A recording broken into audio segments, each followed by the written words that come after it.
حدیث نمبر 75۔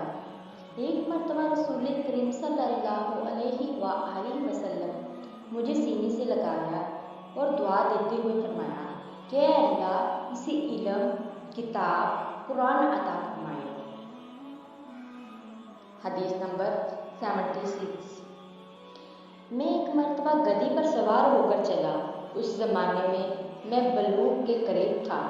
رسول کریم صلی اللہ علیہ وآلہ وسلم منع میں نماز پڑھا رہے تھے اور آپ کے سامنے دیوار کی آڑ نہ تھی، تو میں بعض صفوں کے سامنے سے گزرا اور گدھی کو چھوڑ دیا۔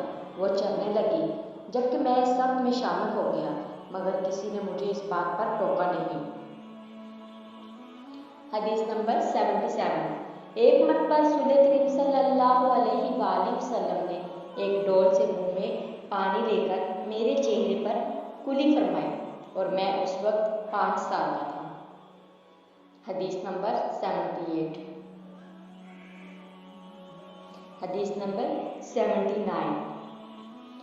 آپ صلی اللہ علیہ وآلہ وسلم نے فرمایا کہ اللہ تعالیٰ نے مجھے جسے علم اور ہدایت کے ساتھ بھیجا ہے اس کی مثال زبردست بارش کی سی ہے جو زمین پر خوب برسے۔ بعض زمین جو صاف ہوتی ہے وہ پانی کو پی لیتی ہے اور بہت سبزہ اور گھاس اگاتی ہے، اور بعض زمین جو سخت ہوتی ہے وہ پانی کو روک لیتی ہے۔ اس سے اللہ تعالیٰ لوگوں کو فائدہ پہنچاتا ہے۔ وہ اس سے سیراب ہوتے ہیں اور سیراب کرتے ہیں، اور کچھ زمین کے بعض کھیتوں پر پانی پڑتا ہے جو بالکل چٹیل میدان بن ہوتے ہیں، نہ پانی رکتے ہیں اور نہ ہی سبزہ اگاتے ہیں۔ کہ یہ اس شخص کی مثال ہے جو دین میں سمجھ پیدا کرے اور نفع دے۔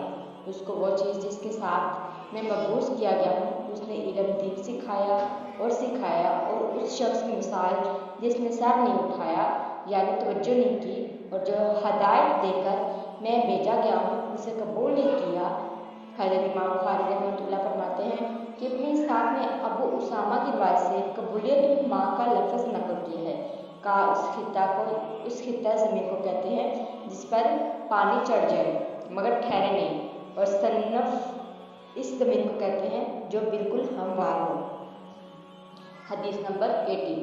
رسول اللہ صلی اللہ علیہ وآلہ وسلم نے فرمایا علامت قیامت میں سے یہ ہے کہ دینی علم اٹھ جائے گا اور جہل ظاہر ہو جائے گا، اور علانیہ شراب پی جائے گی اور زنا پھیل جائے گا۔